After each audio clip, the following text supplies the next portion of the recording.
start out with Lansing not being able to? Yeah, I mean, just 11 walks. I mean, I don't know. I can't remember a time I've been a part of a pitching staff that walked 11 guys, but yeah, I mean, we spotted him. He pitched out of a little bit of a jam. Thought he might catch fire. I thought he was perfect pitcher to match up to the team we played today, and then everybody after him. His inability to throw strikes. The guys we didn't walk, we pitched behind the count, and obviously just led a really good team back in the ballgame. But we were one pitch away from the inning being over, and we gave up 6 runs. Yeah, Coach, that inning, what went into the decision to go to Dillard? Because I didn't think, Aschenbeck had anything on the ball. He's throwing 87 miles an hour all of a sudden. When you were there in Texas Tech, he was running up to 92 miles an hour and throwing strikes. So would he punch out 8 and walk none? And the guy hasn't pitched. When's the last time he pitched? Last weekend? Maybe last weekend. So he's had a week off. I don't know. Thought maybe he was hurt. Just wanted somebody to come in that had a little bit more on the baseball, and we wanted to try to be as left-handed against them as we can. Their numbers are significantly different versus left-handed pitching, but yeah, I mean I don't know. What about also early?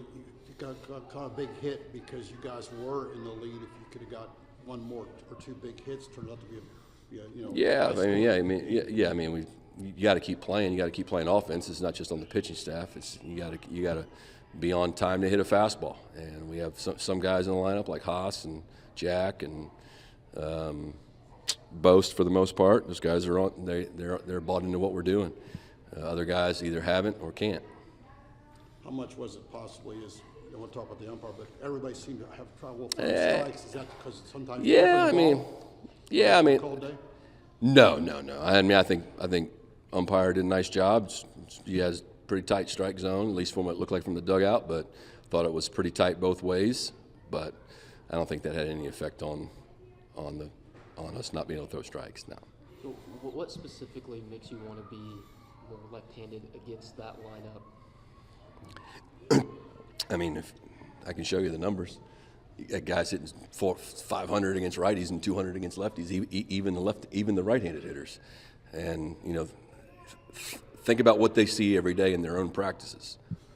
Right-handed pitchers that throw 94 to 98 miles an hour. Yeah, we're starting one tomorrow, so he better be really good because they see a lot of it.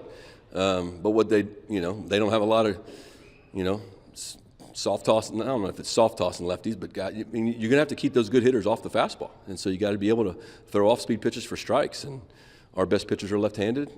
I mean, I don't know. There's no right-hander down there that wowed me to want to put him in the game. I mean, Brad did a nice job getting us through the game, but you saw what they did to Lambert last night.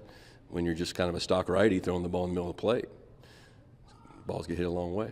You told us going in before this game series started about how good they were. I told you before the game that Cruz and Morgan combined for only 1 hit. I think you don't like your chances. Yeah. That shows how yeah, I mean, they got a great club. I mean, it wouldn't have mattered last night.